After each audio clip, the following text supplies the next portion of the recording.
Welcome to Professor's Corner. I'm joined with Melissa. In this session, we're going to be looking at social policy. And you've been reading this week. And particularly, we're looking at the centrality of the role of marriage and the family in liberal society. We find that marriage has a central role in liberal society because it's it's good in and of itself, but it's also good as a condition for development of individual talents. Okay. So we develop not just as children to become adults, but there's also a development within man and woman within marriage, taking off the edge of the roughness of different personalities and stuff. So we see it as cultivating development, which is a very dearly held political liberal type of view. Right. Growing and changing. Growing and changing, exactly. Becoming more of who you truly are. That's right. God who wants us. God. Yes, as a Christian, That's as right. God wants you to be. So we spent a lot of time on the new liberalism or multicultural liberalism. We've talked about it being built up from two kind of sentiments, rationalism and romantic subjectivism. What we're going to try to do in this time is to sort of deconstruct this complex two-tier moral scheme, because you'll have to be able to do this in terms of combating and developing public policy. You're going to have to recognize how liberalism is constructed. And for this presentation, I've given you a detailed PowerPoint for you and for the folks that are watching, and you'll want to take this and read it through. I've tried to give page references in this PowerPoint that you can read. It's a short article, free paper called Adultery. And in this paper, written by Bonnie Steinbach, she is trying to show from her moral scheme, the new liberalism, that she can accommodate this idea of fidelity, this traditional notion, but yet she can stay away from all these terrible religious connotations that, in her mind, lead to repressive views about sexuality. Because if you fall out of love, the Christian view of marriage doesn't, ideally anyway, allow it for divorce, even though in a liberal society we have that, but New liberals find that to be too restraining. Yes. They feel that you should have more flexibility if you fall out of love to get a divorce or move away. Now, to her credit, she's wanting to cultivate that relationship so that doesn't happen. Right. But hey, if it does, she wants to have allowances for it. Exactly. Okay. So that's what we're looking at. And why am I doing this? Is because the institution of marriage, as I've already mentioned, is central to the liberal classically has held that as an important central institution. An institution is essential to understanding our way of life. Right. Right? Remember, two ways shared morality is essential or necessary to the existence of a society, and we talked about the ambiguities in that. Well, what we're saying is it's not just that society will disintegrate. Right. It's that we have an existence of a good society because of the principles we hold. The family is at the center of that institution to cultivate and develop talents. So you'll just have to review where we've been in the previous weeks to get caught up to do this analysis.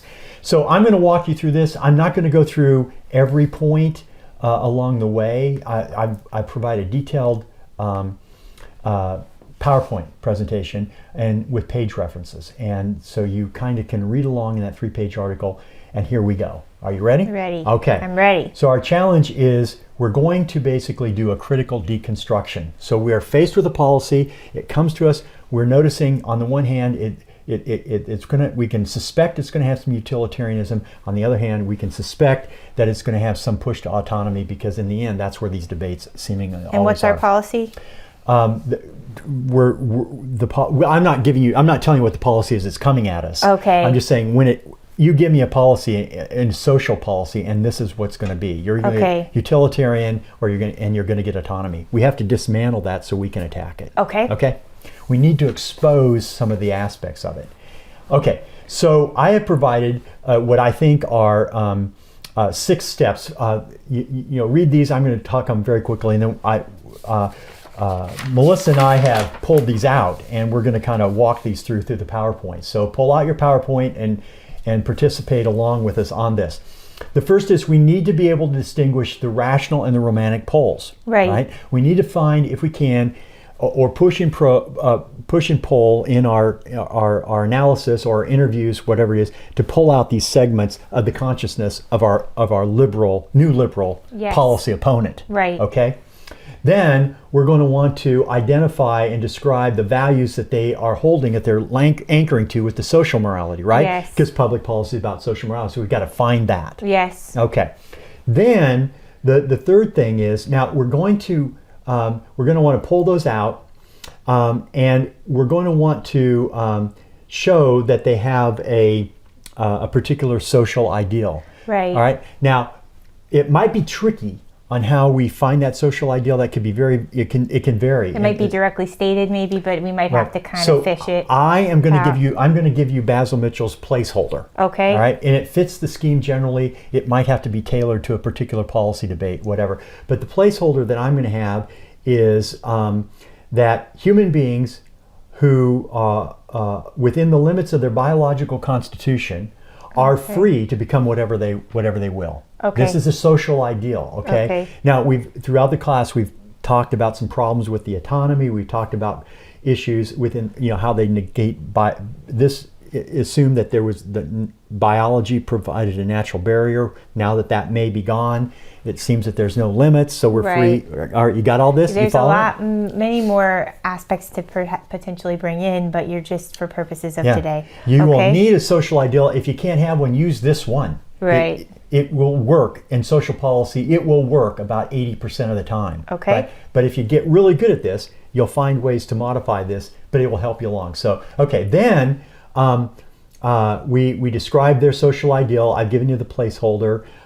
We try to locate either explicit or implicit. And then we jump down. We show the scheme to be non-neutral. Yes. Right? Because they want to believe that their position they take is a neutral position. It may not be everything everybody wants, but hey, it's the best that we can do, and it's fair to everybody. So what we want to show is there's a bit of controversy within their own scheme. How do I do that? I like to find different utilitarian writers on the same topic, or different deontology writers on the same topic, or mix the two, whatever it is, to show that they have there's a problem that's going on in their theory. Then we're probably going to have to give an alternative that we have. And then we'll have to highlight a Christian alternative. Okay. Well, we know what ours is, right?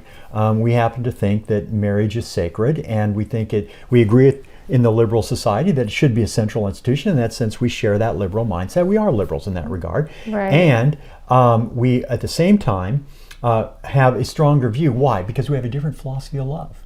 Right. What is our philosophy of love as a Christian? Sacrifice and... Yeah, what do we call that in the Greek word?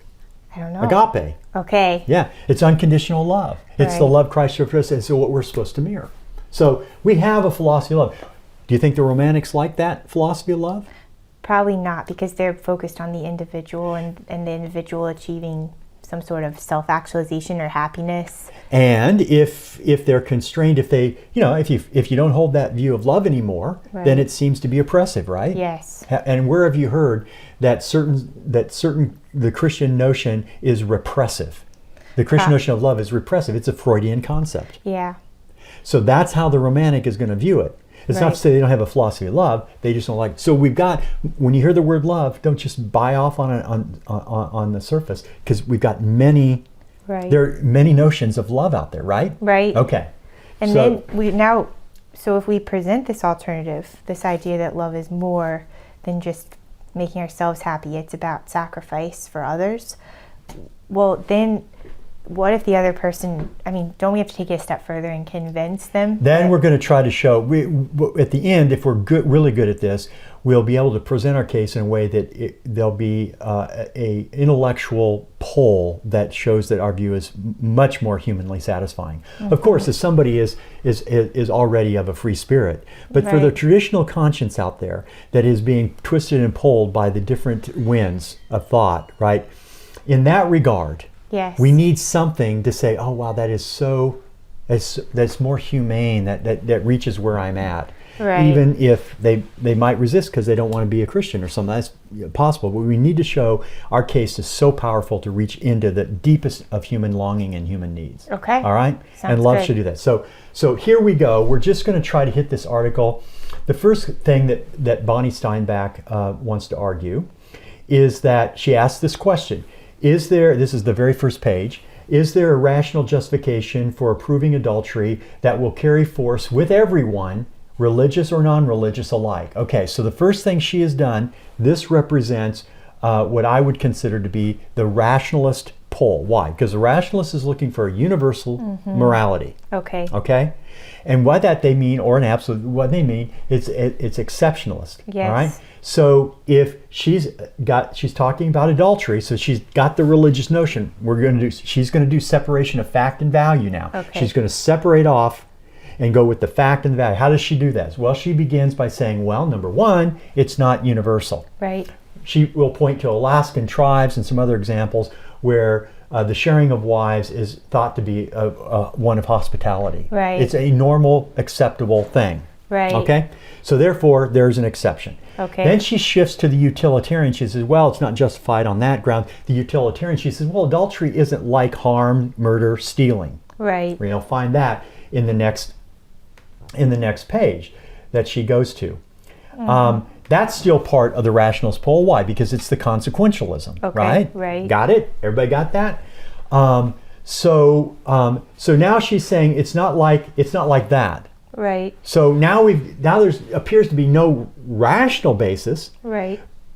at the time, at least not in the sense that the Christian has, till one partner till death do us part. Right. That's what fidelity is, right? Right. So the opposite of the infidelity is violating one or more of those ideals, right? Right. Okay. Now we all know that there's